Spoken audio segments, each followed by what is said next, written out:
English speaking में mixed words का प्रयोग सीखें, जैसे कि ब्रेक द आइस, पहल करना, एट द मर्सी ऑफ, दया से, बॉडी एंड सोल, पूरी तरह से, चाइल्ड्स प्ले, बच्चों का खेल, राउंड द क्लॉक, 24 घंटे। ऐसे कई सारे शब्द हैं जो आज की इस वीडियो में सीखेंगे।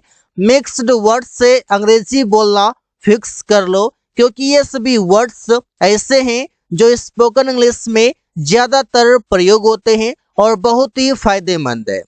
तो यूज ऑफ फॉर श्योर मतलब है पक्का या निश्चित रूप से। अब इसका स्ट्रक्चर इस प्रकार से है, सब्जेक्ट, वर्ब, ऑब्जेक्ट और लास्ट में प्रयोग करेंगे फॉर श्योर मतलब पक्का या निश्चित रूप से कहने के लिए। अब यूज वही करते हैं इसका, सर्टन, कोई भी चीजें निश्चित है, जैसे मैं पक्का वहां जाऊंगा, मतलब ये निश्चित है कि मैं वहां जाऊंगा, तो I will go there for sure. वो निश्चित रूप से तुम्हें पैसे देगा, he will give you money for sure. तो फॉर श्योर को आप सेंटेंस के लास्ट में प्रयोग कर सकते हैं जो भी चीजों में आप बोलते हैं। जिससे आप कहते हैं मैं वहां जाऊंगा, लेकिन अगला कहता है कि नहीं आप नहीं जाएंगे, आप नहीं जाते हैं, तो आप कहते हैं मैं पक्का वहां जाऊंगा, मैं पक्का वहां काम करूंगा, तो वहां पर आप फॉर श्योर का प्रयोग करेंगे। अब है ब्रेक द आइस, और इसका मतलब है पहल करना, बातचीत शुरू करना। आप प्रयोग करने के सिचुएशन देखिए, जब आप 2 लोग, 3 लोग, 4 लोग एक साथ बैठे हुए हैं और वहां पर कोई कुछ नहीं बोल रहा है, एकदम सब शांत बैठे हुए हैं, और आपने कोई बात करना शुरू कर दिया, कुछ बोलना शुरू कर दिया, तो आप उसी को जो आप पहल कर दे, बोलना शुरू कर दे, उसे ही कहते हैं ब्रेक द आइस। प्रयोग करते हैं subject verb, break the ice मतलब स्टार्ट अ टॉक, शुरू करना। आखिरकार मैंने बातचीत शुरू किया, finally I broke the ice. तो ये ब्रेक जो है वर्ब है जो टेंस के अनुसार काम करेगा। तो ये हेल्पिंग वर्ब है, अगर ऐसा टेंस आए जहां पर हेल्पिंग वर्ब आए तो वहां पर आप लगा सकते हैं। उसने अभी तक बातचीत शुरू नहीं किया है, he has not broken the ice yet. Yet का मतलब है अभी तक, he has not broken the ice yet, उसने अभी तक बातचीत शुरू नहीं किया है, पहल नहीं किया है, ऐसी बात है। अब एट द मर्सी ऑफ, इसका मतलब है दया से। अब जहां पर आप पीटी की बात करते हैं, जहां पर आप दया की बात करते हैं, वहां पर आप प्रयोग करेंगे subject verb eight the mercy of, और इसके बाद यहाँ पर कोई नाउन आएगा, कोई प्रोनाउन आएगा, जैसे वो तुम्हारे दया से या तुम्हारे मर्सी से पैसे कमा रहे। तो पहले बनाइए वो पैसे कमा रहा है, ही इज अर्निंग मनी, तुम्हारे दया से, eight the mercy of you. ये यू क्या है, ये यू प्रोनाउन है। तुम वहां अपने बॉस की दया से काम कर रहा था, you were working there at the mercy of your boss. यहाँ पर आप समझ सकते हैं किसी की दया से, किसी की मदद से आप कोई काम कर रहे होते हैं, या आपका कुछ हो गया उस किसी की मदद से, तो आप वहां पर प्रयोग करेंगे। Then and there, then and there का मतलब है उसी समय या तभी का तभी। इसका यूज करते हैं एट दैट टाइम मतलब समय के लिए, उस समय के लिए। Subject verb object then and there का प्रयोग करेंगे। मैंने उसी समय उसका प्रस्ताव को अस्वीकार कर दिया, I refused, I denied his proposal then and there. वो उसी समय वहां से चला गया, he went away from there, वो वहां से चला गया, देन एंड देयर उसी समय। आप चाहें तो देन एंड देयर के जगह पर आप बोल सकते हैं at that time, at that time भी बोल सकते हैं, no issue. And what not, इसका प्रयोग करते हैं और क्या नहीं। जब आप बहुत सारी चीजें बताना चाहते हैं, उसने ये कर दिया, वो कर दिया, और क्या नहीं कहा, कुछ नहीं छोड़ा, उसने सब कुछ कह दिया, तो आप मोर थिंग्स बताने के लिए प्रयोग करते हैं। प्रयोग करने के स्ट्रक्चर है यहाँ पर subject, verb, object and what not. जैसे उसने मुझे एक बेवकूफ, मूर्ख और क्या नहीं कहा। He called me an idiot, fool and what not। तो प्रयोग करने के तरीके देख लीजिए कि सब्जेक्ट, वर्ब, ऑब्जेक्ट के बाद में आप लास्ट में लिखेंगे एंड व्हाट नॉट। रवि ने उसे कुछ किताबें, पैसे और क्या नहीं दिया, बहुत कुछ दिया। तो Ravi gave him the books, money and what not. तो इसका प्रयोग आप तब करते हैं जब आप कई सारी चीजें बताते हैं, जहां पर आप प्रशंसा करते हैं, तारीफ करते हैं, वहां पर आप बोलेंगे। अब एट सेक, इसका मतलब है दांव पर या खतरे में। कोई खतरे में होना या दांव पर होना, वहां पर आप प्रयोग करेंगे। स्ट्रक्चर है यहाँ पर subject, verb, at sake, at stake आप बोलेंगे। इससे जहां पर आप रिस्क की बात करते हैं, जोखिम की बात करते हैं, वहां पर आप प्रयोग करेंगे स्टेक को। उसका जीवन खतरे में है।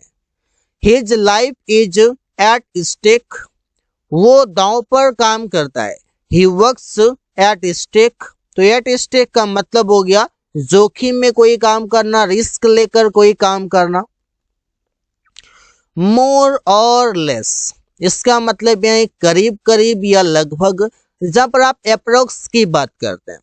सब्जेक्ट, वर्ब, मोर और लेस, यह लगभग तय है। इट इज मोर और लेस सर्टन, तुम करीब करीब पहाड़ पर चढ़ गया था लेकिन तुम उतर गया। लगभग चढ़ गया था, अप्रोक्स कंप्लीट कर लिया था। You climbed up the mountain more और लेस, यहाँ पर तय लिखा हुआ है, तय के लिए सर्टन है। यहाँ पर लगभग तय मतलब मोर और less certain. Round the clock, इसका मतलब है 24 घंटे या दिन रात। मतलब आप अगर यूं कहें तो हर समय, मतलब ऑल टाइम के लिए आप इसका यूज करते हैं। Subject, verb, object, round the clock, ये वो सभी वर्ड्स हैं जो स्पोकन इंग्लिश में बहुत ही ज्यादा प्रयोग करते हैं और बहुत ही फायदेमंद है, क्योंकि on the spot if you know how to use this word, that means you can speak fluently. वो 24 घंटे अपने प्रेमिका के बारे में सोचता है। He thinks about her girlfriend round the clock। Ramesh दिन रात पढ़ाई करता है। रमेश स्टडीज, रमेश पढ़ाई करता है। राउंड द क्लॉक मतलब दिन रात, हर समय। मतलब हर समय का मतलब है कि मोस्ट ऑफ द टाइम्स वो ऐसा काम करता है। एट द मोमेंट, और इसका मतलब है फिलहाल या इस समय। इसका प्रयोग आप मोमेंट के लिए करते हैं, समय के लिए करते हैं। Subject, verb, object, eight the moment, वो फिलहाल घर पर रह रहा है। He is living at house, वो घर पर रह रहा है। एट द मोमेंट मतलब फिलहाल। आप यहाँ पर चाहें तो ऐसे भी आप कह सकते हैं कि नाउ डेज वो घर पर रह रहा है, दिस डेज वो घर पर रह रहा है। तुम लोग फिलहाल क्या सीख रहे हो, तो मतलब नाउ डेज तुम लोग क्या सीख रहे हो। तो what are you learning at the moment, तो यहाँ पर आप ऐसे प्रयोग कर सकते हैं। एट द मोमेंट मतलब फिलहाल या इस समय। बॉडी एंड सोल, इसका मतलब है पूरी तरह से, मतलब अच्छे से, फुल फोकस। फुल फोकस्ड से कोई काम करना, वहां पर आप प्रयोग करते हैं। Subject, verb, body and soul, उसने पूरी तरह से उस काम को किया। He did that work body and soul, उन्होंने अपने देश के लिए पूर्णता से लड़ाई किया, पूरी तरह से लड़ाई किया। He fought body and soul for his country, यहाँ पर आप ऐसे प्रयोग कर सकते हैं। यहाँ पर हिज के जगह पर आप यहाँ पर देयर प्रयोग करेंगे। क्यों करेंगे, क्योंकि इसका सब्जेक्ट दे है। ऑल ऑफ अ सडन मतलब है अचानक, मतलब सडनली आप कोई काम कर लेते हैं, अचानक से आप कोई काम करते हैं। वो अचानक बेहोश हो गया, खड़ा था अचानक बेहोश हो गया, गिर गया, बेहोश हो गया। He got fainted all of a sudden, Ravi अचानक रोने लगा। Ravi started weeping all of a sudden, मतलब अचानक से। एट अ ग्लेंस मतलब है एक नजर में, मतलब लुकेट घूरना, एक नजर से देखना। तो वहां पर आप प्रयोग करेंगे इस प्रकार से, मैंने एक नजर में तुम्हें पहचान लिया। मैंने तुम्हें रोड पर ही देखा और तुम्हें देखते ही पहचान गया। I recognised you at a glance, वो एक ही नजर में प्यार कर बैठा।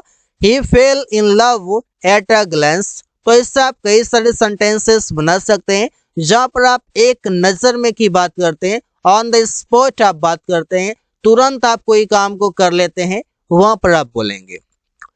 9 डेज वंडर मतलब है 4 दिनों की चांदनी।